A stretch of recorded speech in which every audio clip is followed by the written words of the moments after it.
నమస్తే రమగారు. నమస్తే జయ. రమగారు, సూర్యోదయానికి ముందు నిద్ర లేస్తే మంచిది అని చెప్తారు. ఎలాంటి మంచి జరుగుతుంది? ఎందుకు నిద్ర లేవాలి? అంతంటే మీకు బంగారం వస్తుంది, డబ్బులు వస్తాయి, కోటీశ్వర్లు అయిపోతారు, అలా చెప్పాలా? అలా వద్దు రమగారు, ఆరోగ్యపరంగానే చెప్పండి. మనుషులకి బయలాజికల్ క్లాక్ ఒకటి ఉంటుంది జయ శరీరంలో. మన బయలాజికల్ క్లాక్ సూర్యుడితో పాటు నడుస్తుంది. సూర్యుడు మనము అనుసంధానంగా ఉంటాం. సూర్యుడితోటి అనుసంధానమైన క్రియలు మనకి ఉంటే ఆరోగ్యం బాగుంటుంది, జీవితం కూడా చాలా బాగుంటుందమ్మా. పాతకాలంలో జీవితాలు బాగుండేవి. అప్పుడు వాళ్ళకి మనకున్నన్ని కాలక్షేపాలు లేవు, మనకున్నన్ని స్ట్రెస్సులు లేవు.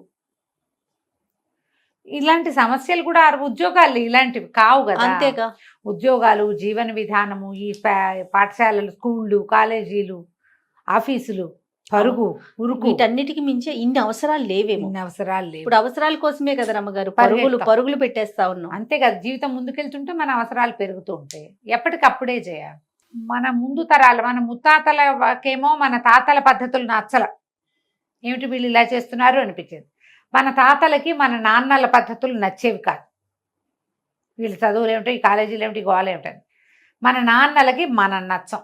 మన విధానాలని ఏదో పిచ్చి ధోరణిలో పడిపోతారు పిల్లలు అనిపిస్తుంది. మనకి మన తర్వాత తరం నచ్చదు. ఇది జరిగేది. పూర్వం పొద్దున్నే లేచేవాళ్ళు అంట. పూర్వం కాదు, ఇప్పటికి కూడా భారతదేశ జనాభాలో 50% కంటే ఎక్కువ జనం పొద్దున్నే లేస్తారు. ఖచ్చితంగా 50% కంటే ఎక్కువ జనము తెల్లవారే లేస్తారు, సూర్యుడితో పాటే లేస్తారు. సూర్యుడితో పాటే పడుకోవాలనే నియమం కూడా ఇది వరకు ఉండేది. ఆయన పాతకు 6, 6:15, 6:30 అలా వెళ్ళిపోయేవాడు వెనక్కి. మన వాళ్ళు ఆ టైంకి అన్నం తినేసేవాళ్ళు.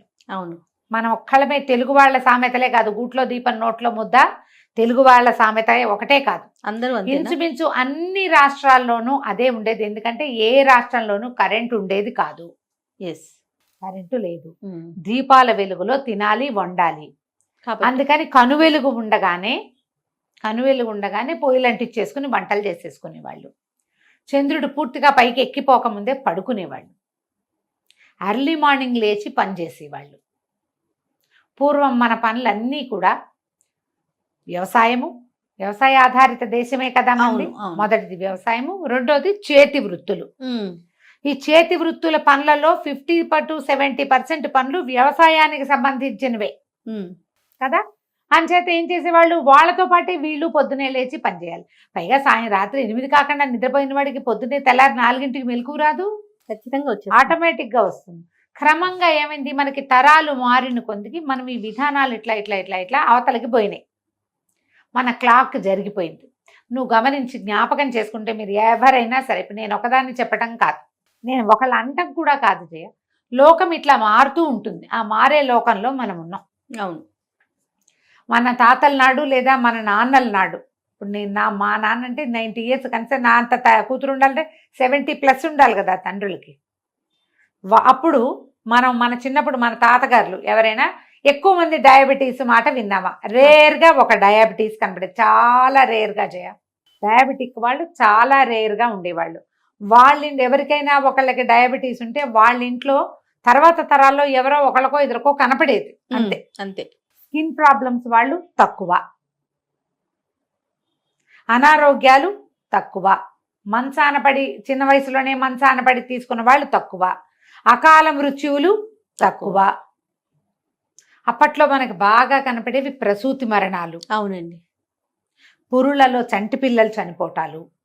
అక్కడి నుంచి ఇంకొకటి ఏం కనిపించేది, ప్రమాదాలు కూడా ఇదివరకటికి తక్కువే. అప్పటికి మసూచి అలా ఏదైనా ఒక పెద్ద ప్రాబ్లమ్స్ వచ్చినప్పుడు డయేరియా లాంటివి క్యూర్ కాక చనిపోయేవాళ్ళు. మసూచి అవి వచ్చినప్పుడు పోయారు కదా, చాలా ఊళ్ళు తుడిచిపెట్టుకుపోయినాయి అంటారు. మసూచి అవి వచ్చినప్పుడు, కలరా అవి వచ్చినప్పుడు, తర్వాత వాటికి ఏదో క్యూర్ కనిపెట్టుకున్నాం మనం. తర్వాత మారింది లోకం.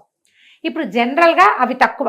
ఇప్పుడు మనకి ఇంటింటికి డయాబెటీస్, ఇంటింటికి థైరాయిడ్, ఇంటింటికి స్పాండిలైటిస్, అందరికీ బీపీ, క్యాన్సర్లు విరివిగా వింటున్నాము. కాకపోతే ఏంటంటే ఇదివరకట్లాగా జ్వరం వస్తే చచ్చిపోవటము, అబార్షన్స్ అయితే చచ్చిపోవటము, అవి లేవు. కానీ మనకి అసలు క్యూర్ అంటూ లేని, ఏళ్ల తరబడి క్యూర్ నడిచేది, చాలా డబ్బు ఖర్చు అయ్యేది, జీవితకాల సంపాదన అంతా అవగొట్టేసే రకం జబ్బులు చాలా ఉన్నాయి. కానీ మీరు గమనిస్తే గనక ఇట్లా early to bed early to rise habit ఉన్న వాళ్ళు ఎక్కువ హెల్దీగా కనపడతారు. వాళ్ళకి ఈ కాలుష్యం వల్లనో ఇంకోటనో ప్రాబ్లమ్స్ సమస్యలు ఉంటాయి, కానీ మన విధానం మార్చుకుంటే మనకి ఎట్లా అయిందంటే మనం ఒకళ్ళ విధానం మార్చుకుంటే కుదరదు. అవును, మనతో పనిచేసే వాళ్ళందరూ మార్చుకోవాలి, అదేమో సాధ్యపడదు. ఇంట్లో ఒకళ్ళు చేస్తే కుదరదు, ఇంటిల్లిపాది చేయాలి, వాళ్ళ ఇంటికి వచ్చిన చుట్టాలు కూడా చేయాలి. అదే అవి కుదరటం లేదు ఈ కాలంలో, కుదరదు అట్లా మనకి. అందుకని కొంచెం మార్చుకుంటే మన హెల్త్ కోసం మనం మార్చుకోవటం, పొద్దున లేచి పరిగెత్తడం, పొద్దున లేచి మంచినీళ్ళు తాగటం, దానికి ముందు పొద్దున్నే లేవు 9ంటికి లేచి పరిగెడతాం అంటే రోడ్డు మీద అన్ని వెహికల్స్ వచ్చేస్తాయి. ఏ పార్క్కి వెళ్ళి పరిగెడతాం? ఆఫీస్ వచ్చేస్తుంది 10 గంటలకల్లా ఆఫీసు, 9ంటికి నిద్ర లేచే వాళ్ళు లేరు, ఖచ్చితంగా ఉన్నారు. వీళ్ళకి రాత్రి వీళ్ళు 12 దాకా 1 గంట దాకా పని చేశారంటే అందరూ పని చేయటల్లా కబుర్లు చెప్పుకుంటున్నారు ఫోన్లతోటి, సినిమాలు చూస్తారు. బలాదూరు తిరిగే వాళ్ళు కొంతమంది రోడ్ల మీద పడి తిరుగుతారు. పిల్లలు రోడ్ల మీద ఎక్కడో చోట నిలబడి కబుర్లు చెప్పుకుంటారు. ఆడపిల్లలు మగపిల్లలు కూడా ఎవరు తక్కువ దీనిలా. వీటి వల్ల మనకి ఏమంటారు, ఆడపిల్లలకు కూడా హార్మోనల్ ఇంబ్యాలెన్స్లు, వాటితో అనారోగ్యాలు. మరి ఉద్యోగాలు కూడా రాత్రిపూట చేసే వచ్చాయి కదా. మీరు ఎర్లీగా నిద్రలేస్తే, సూర్యోదయానికి ముందు లేస్తే మీకు బెనిఫిట్స్ ఖచ్చితంగా ఒక 4 కనపడతాయి. మీ టైం మీ చేతిలో ఉంటుంది, గమనించండి.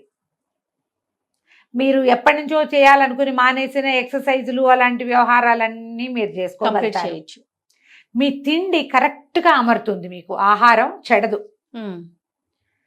క్యాలరీస్ కావాల్సినవి అంటే పొద్దున ఈ టైంకి తినాలి, అవన్నీ ప్లాన్ బాగా కుదురుతుంది. డే ప్లానింగ్ బ్రహ్మాండంగా ఉంటుంది. దీంతో పాటు మీకు హెల్దీ లుక్, మీ కళ్ళు, జుట్టు, స్కిన్ బాగుపడతాయి. అంతకంటే ఏం కావాలి? ఆరోగ్యానికి మించి ఇంకేముందండి? ఇంకేమైనా ఉందా? జనరల్ హెల్త్ చాలా ఇంప్రూవ్ అవుతుంది. ఓకే, మొహాలు బాగుంటాయి. పొద్దున్నే లేస్తే మొహం బాగుంటుందని మనం ఎన్ని రకాల మగపిల్లలు కూడా ఎన్ని క్రీములు కొనుక్కుంటున్నారమ్మా. అవునా?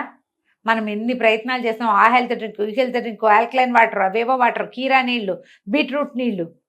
దానికంటే బెస్ట్ మెథడ్ చేయండి, పొద్దున్నే లేవండి. ఒక 21 రోజులు టైం పెట్టుకొని 21 డేస్ మనం చేద్దాం. అట్లా 21 డేస్ 5:30, 5:40 కల్లా నిద్ర లేచేసేయాలి. దానికోసం మీరు రాత్రి అర్లీగా పడుకోవాలి, డిన్నరు ఎర్లీగా చేయాలి, డే ప్లానింగ్ మార్చుకోవాలి. మీరు ఒక 5-6 కనుక ఇలా నిశ్చయం చేసుకుని ఒక చిన్న గ్రూప్గా ఫామ్ అయ్యి ట్రై చేసి చూడండి. ఓకే, 21 రోజుల తర్వాత నేను చెప్పిన రిజల్ట్స్లో ఏ ఒకటి మీకు కుదరకపోతే నిరభ్యంతరంగా మీ ఇష్టం వచ్చినట్టు మీరు చేసుకోండి. మీరు 5 ఉంటారు కదా, 5 చేస్తాం, కనీసం 5 కదా ఈ బ్యాచ్, 5. ఇందులో 3కైనా నేను చెప్పిన కుదిరితే మిగిలిన 2 మనం సరిగ్గా తెలియదు తొండాడాం ఎక్కడోనని తెలుసుకోవాలి. అంతే కదా, చీట్ చేసినట్టు. చీటింగ్ కుదరదు, చీటింగ్ లేదు, నో చీటింగ్. ఇందులో మామూలుగా చీట్ స్నాక్స్ తింటున్నాం, మీరు డైటింగ్ చేసేటప్పుడు చీట్ చేయటం, చీట్ ఫుడ్ లాగా చీట్ డైట్ చేస్తాం మనం, ఇక్కడ చేయొద్దు. రైట్. 21 రోజులు 5:30 కల్లా మీ అలారం మోగాలి, లేవాలి. ఒక ఇంట్లో ఒక ఫ్యామిలీలో 4-5 మెంబర్స్ ఉంటే మీరు పెట్టుకుని చూడండి. దీంట్లో ప్రెగ్నెన్సీలో కానీ, డెలివరీ తర్వాత కానీ, తర్వాత చంటి పిల్లలు, చిన్న పిల్లల తల్లులు, ఏదైనా దీర్ఘకాలమైన అనారోగ్యం ఉన్నవాళ్ళు, మెనోపాజ్లో ఉన్నవాళ్ళు, వీళ్ళకి ఎక్స్క్యూజే, వాళ్ళ వల్ల అవ్వదు. అవును. కొంచెం పెద్దవాళ్ళు, రాత్రిళ్ళు మెలకు వచ్చేసేవాళ్ళు, నాకు 1 గంటకో 2కో మెలకు వస్తుంది, తర్వాత ఇంతే ఇట్లా చూస్తుంటాను నేను. లైట్ వేసుకుని ఏమైనా చదవబుద్ధి కాదు, నువ్వు చేస్తావు కదా ఆ పని, నేను చేయలే, చదవబుద్ధి కాదు, నేను మంచం మీదే పడుకుంటా. ఇక అది ఆలోచించి ఇది ఆలోచించి ముద్రలు పెట్టి ఏమిటో చేసి ఏం చేసినా నాకు 1-1:25 వరకు నిద్ర పట్టదు. రోడ్డు మీద ఎన్ని వెహికల్స్ వెళ్ళాయో లెక్క కూడా పెడుతుంటాను నేను. మరి ఏం చేస్తారు? ఒక్కొక్క రోజు భలే ఇబ్బందిగా ఉంటుంది. అన్ని రోజులు కాదు కానీ నెలలో సగం రోజులు అలా లేచేస్తుంటాను నేను. 1:30కో 1:35కో మెలకు వస్తుంది, తర్వాత పడితే గాఢ నిద్ర పడుతుందండి. తర్వాత గాఢ నిద్ర పడుతుంది. అప్పుడు నేనేమవుతాను, ఈ 1:30, 5:30 నుంచి వెనక్కి అంతే, అంత లేట్ అయిపోతా. అంతే కదండి. మరి నైట్ నిద్ర సరిపోకపోతే చాలదు కదా, నీరసం వచ్చేది. అందుకని ఇలా ట్రై చేసి చూడండి. ఎర్లీ మార్నింగ్ లేవటం వల్ల బెనిఫిట్స్ ఎవరో పెద్దకై వచ్చి చెప్పక్కర్లా.